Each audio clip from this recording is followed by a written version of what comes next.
Assalamualaikum warahmatullahi wabarakatuh. Kenalkan, saya Nurmala SPD.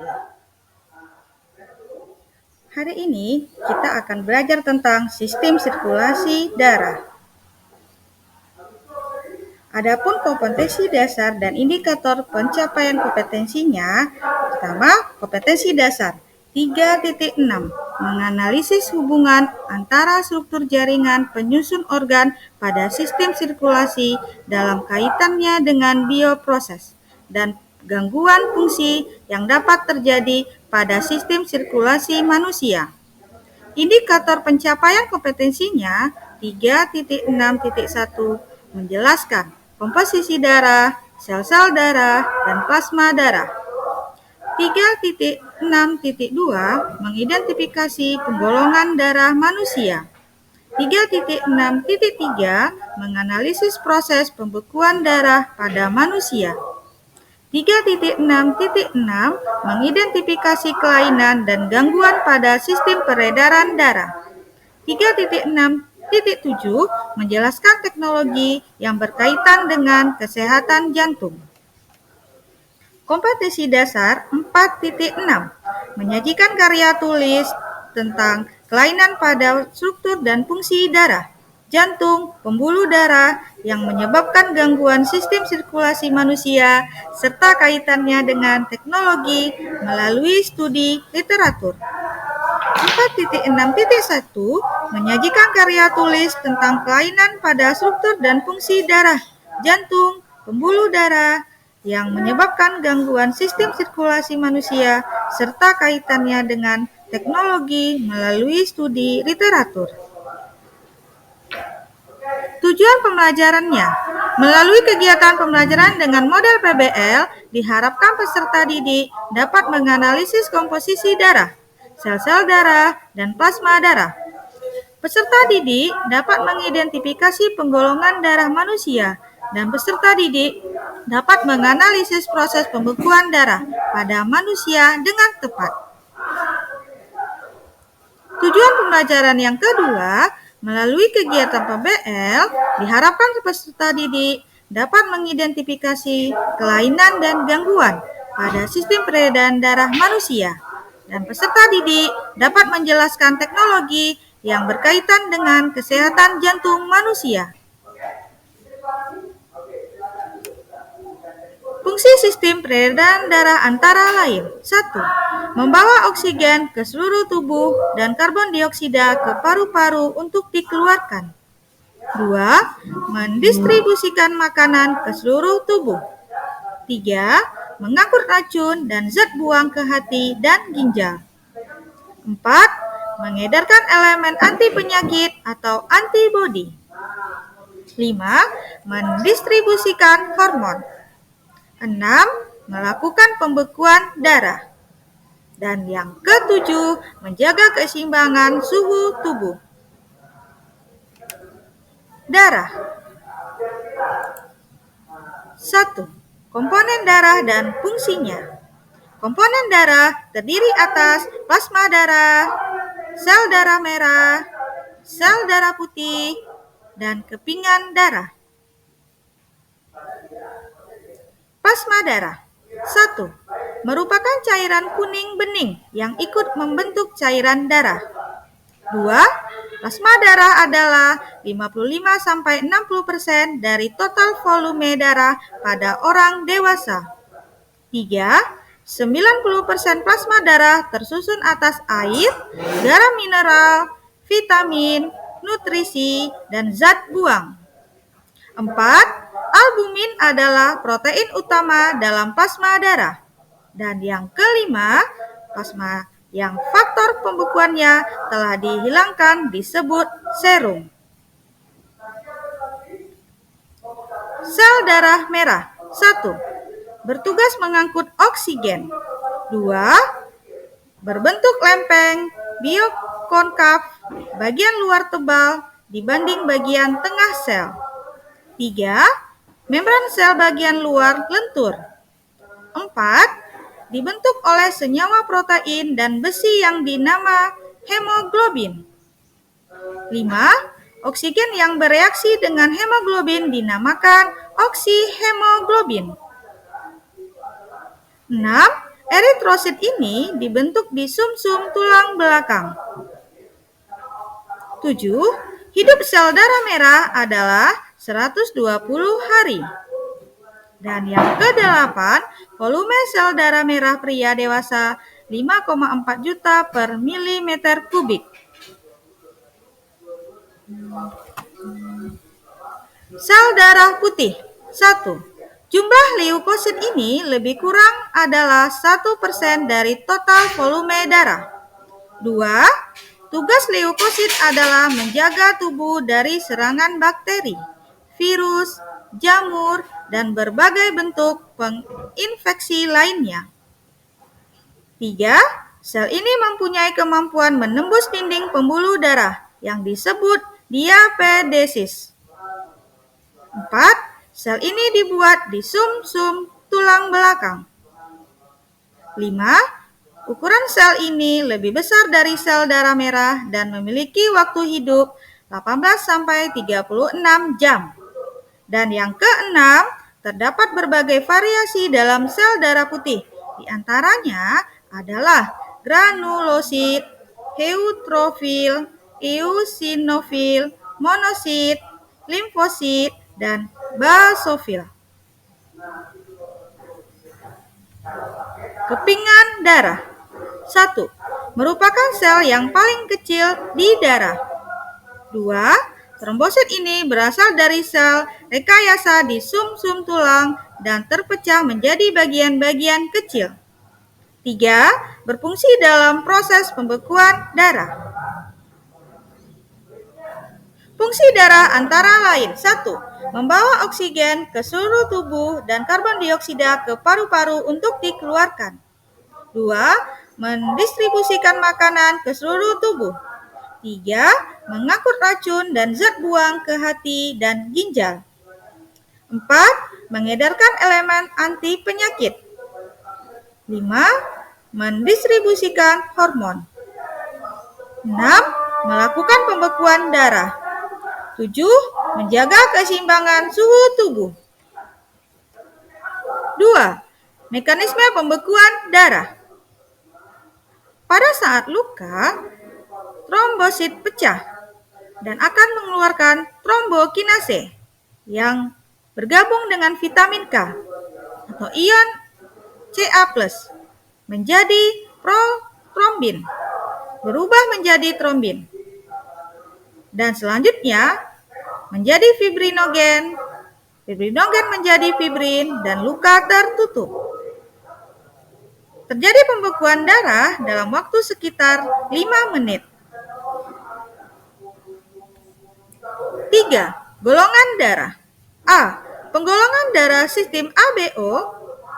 Pengelompokan darah sistem ABO berdasarkan ada tidaknya agglutinogen dan agglutinin pada membran plasma di sel darah merah. Golongan darah tipe O adalah donor universal. Sedangkan golongan darah AB adalah refesien universal. B. Penggolongan darah sistem RH.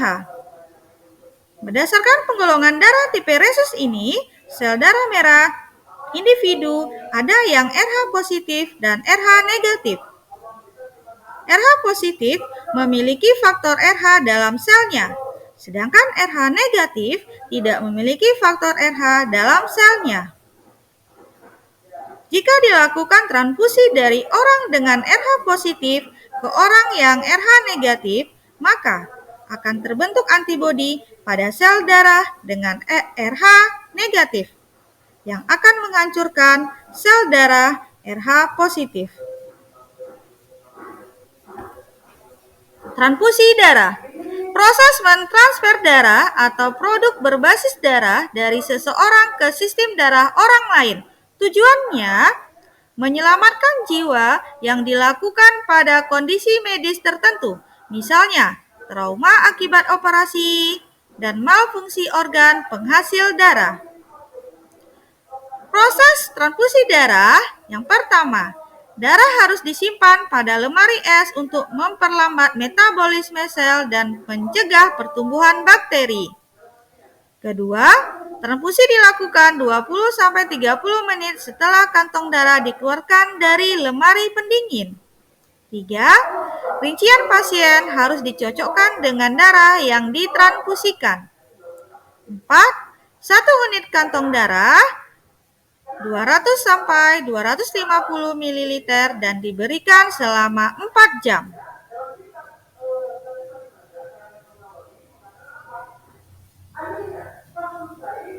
Proses mentransfer darah atau produk berbasis darah dari seseorang ke sistem darah orang lain. Orang yang memberi darah disebut donor, sedangkan orang yang menerima darah disebut resipien.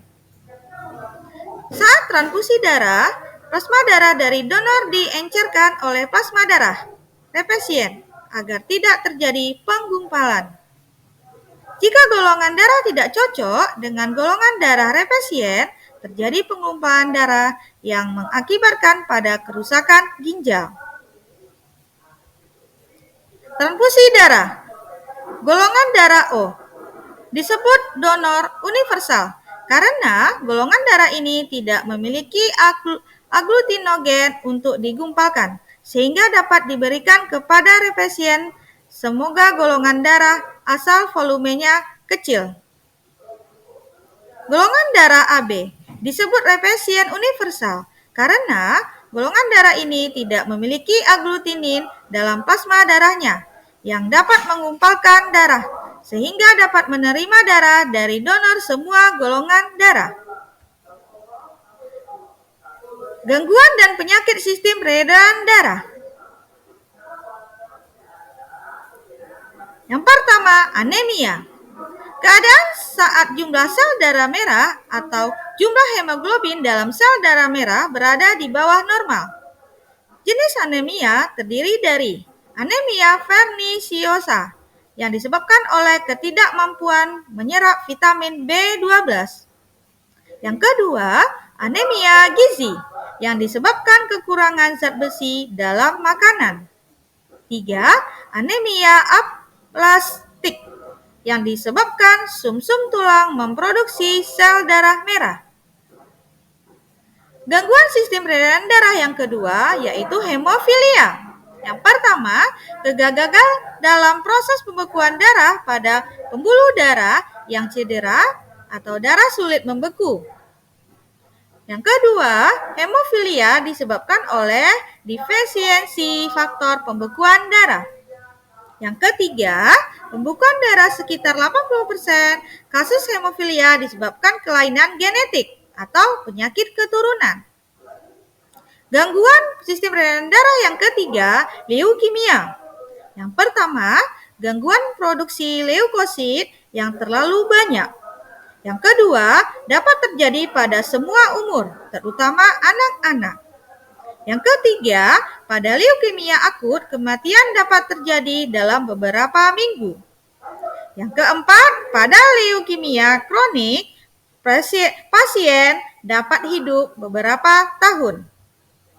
Gangguan sistem peredaran darah yang keempat, siklemia, yaitu penyakit genetik akibat mutasi gen yang menyebabkan sel darah merah memiliki hemoglobin abnormal, sehingga kekurangan jumlah oksigen dan berbentuk seperti bulan sabit yang mudah rapuh dan pecah. Yang kelima, talasemia.